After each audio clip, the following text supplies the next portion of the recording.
A new warship is about to enter service in the Indo-Pacific, and by at least one measure, it'll be the biggest destroyer afloat anywhere in the world.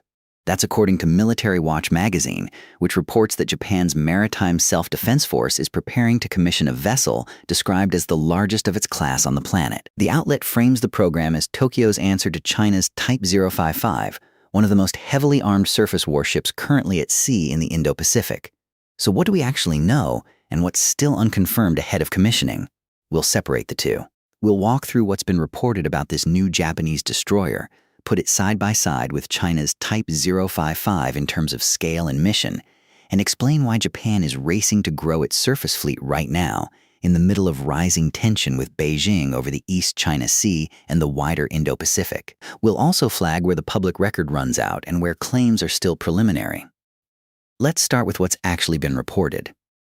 According to Military Watch magazine, Japan's Maritime Self-Defense Force, the naval branch of Japan's self-defense forces, is preparing to commission a new destroyer described as the largest of its type in the world. The outlet frames this as a response to China's Type 055 large destroyer program, ships Beijing has been building and commissioning since 2020, and that naval analysts widely regard as among the most heavily armed surface combatants currently at sea in the Indo-Pacific.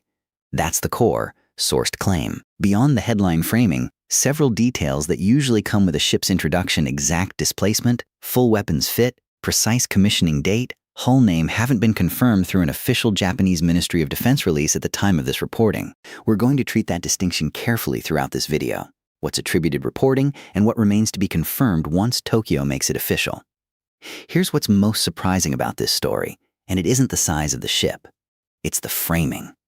Japan has spent most of the post-war era building a surface fleet sized and postured for a narrowly defensive mission. A destroyer program publicly discussed, even informally, in direct comparison to a specific rival vessel class is a notable shift in tone for Tokyo. It tells you as much about the politics of the moment as it does about the ship itself. That's actually the first real obstacle in reporting this story, honestly. The gap between largest destroyer in the world as a headline claim and a verified figure you can put in a table. Ship classification is messy. Navies don't use displacement thresholds the way aircraft categories use wingspan, say. A vessel gets called a destroyer, a cruiser, or a large destroyer, partly based on tonnage, partly on mission, and partly on national naming conventions that have more to do with budget politics than naval architecture. We handled that ambiguity the only honest way we know. Report the claim as reported, attribute it clearly, and don't assign a number we can't source. Now let's put this in context, because understanding why a Japanese destroyer gets compared to a Chinese one means understanding what the Type 055 actually is. China's Type 055, sometimes called by its NATO reporting name Renhai class, is a large surface combatant the People's Liberation Army Navy began commissioning in 2020. Naval analysts, including USNI News and Naval News, have consistently placed its full load displacement at roughly 12 to 13,000 tons, with a hull length of around 180 meters. That's larger than many ships other navies formally classify as cruisers. The Type 055 reportedly carries 112 vertical launch system cells, VLS for short, missile silos built into the deck that can fire different types of missiles depending on what's loaded, from long-range surface-to-air missiles to land attack and anti-ship weapons, without a separate launcher for each type. That flexibility is a big part of what makes VLS-equipped ships so valuable in modern naval combat. The Type 055 is also reported to field advanced air search and fire control radars comparable in ambition to the systems on top-tier American cruisers, and Chinese and Western defense outlets alike have described it as functioning more like a fleet flagship or a carrier escort cruiser than a traditional destroyer, despite the official designation. China currently operates 8 Type 055 hulls, according to widely cited open-source tracking of planned commissionings, spread across its northern, eastern, and southern theater command fleets. Japan's existing top-tier surface combatants, by contrast, are smaller. The Maya class, Japan's newest Aegis destroyers, entered service in 2020 and 2021 and displace roughly 8,200 tons at full load. They're solid, capable ships built around the Aegis combat system and cooperative engagement capability with the U.S. Navy, but nowhere near the same size class as a Type 055.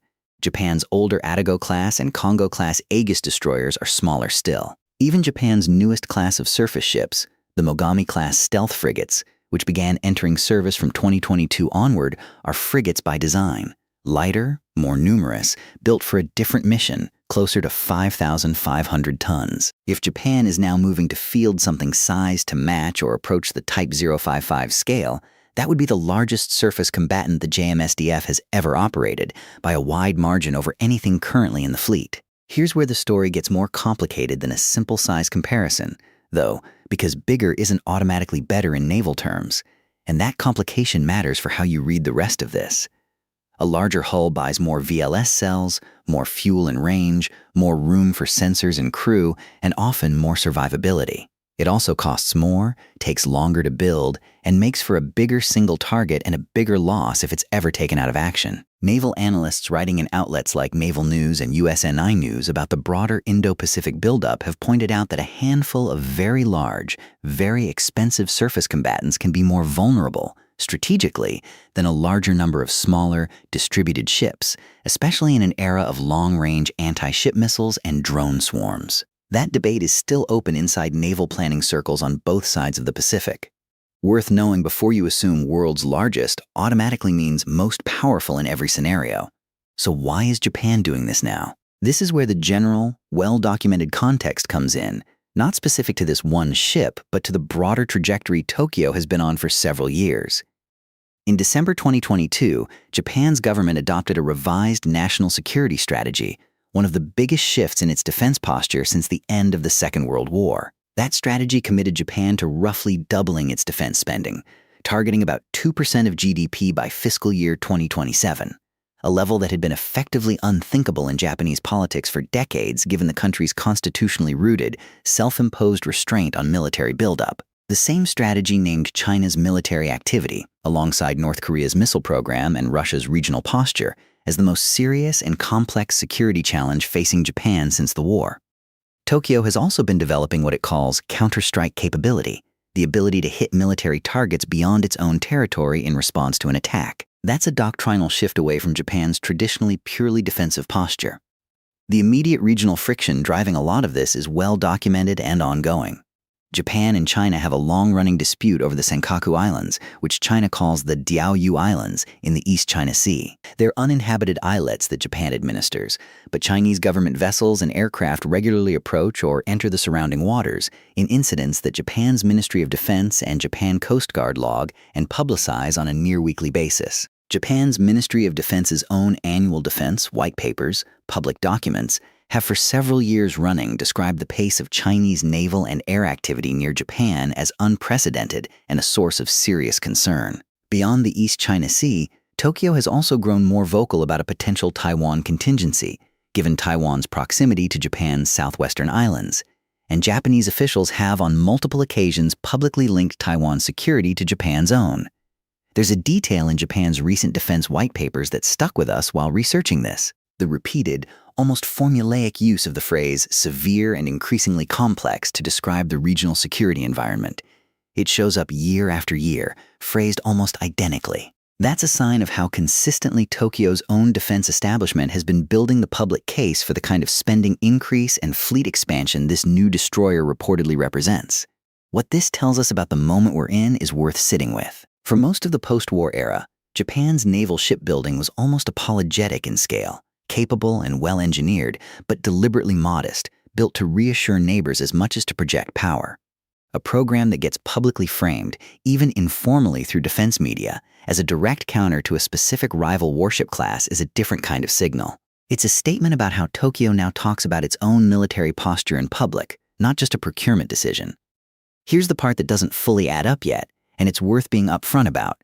For a program significant enough to be described as the world's largest destroyer, the public record is still thin. We don't have an official Japanese Ministry of Defense statement confirming a name, a displacement figure, or a commissioning date at the time of this reporting.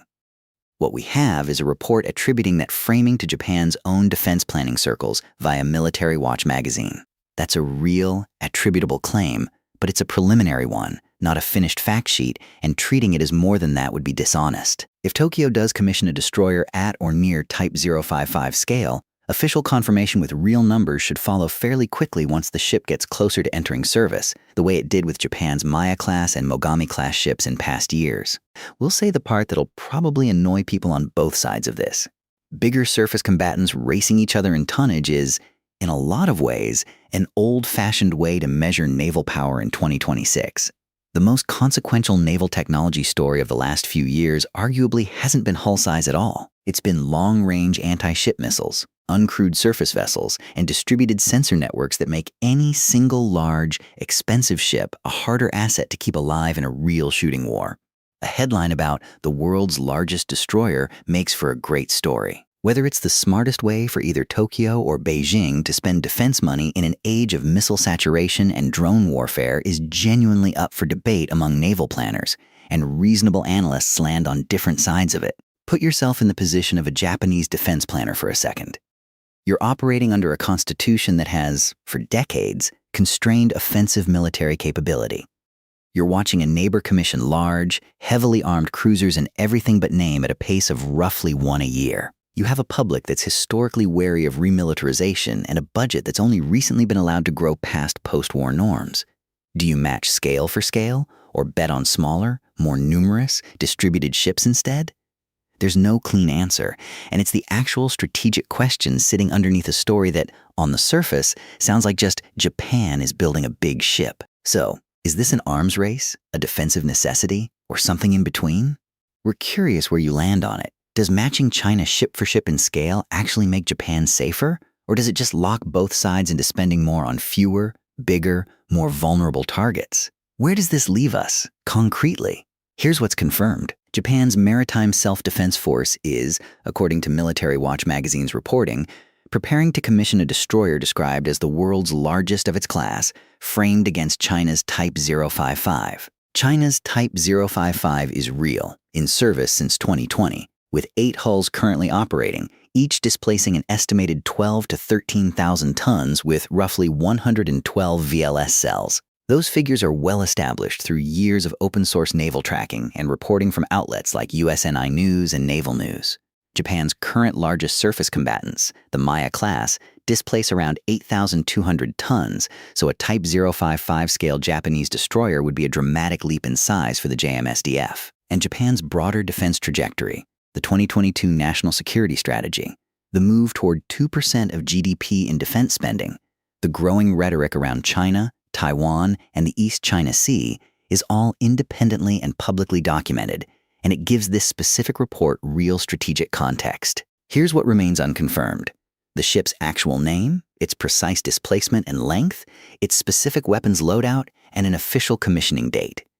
Those details sit with Japan's Ministry of Defense, and until Tokyo makes an official announcement, world's largest destroyer should be read as a reported framing from defense media, not a certified fact with numbers attached. We left a couple of details out of this video for time, specifically some of the finer technical back and forth in the analyst community about how the Type 055's radar suite actually compares to Western Aegis systems. If you want that comparison broken down separately, tell us in the comments, and we'll consider a follow-up once Japan's ship gets its official reveal and there's something concrete to compare it against. For now, watch for the official Japanese Ministry of Defense announcement.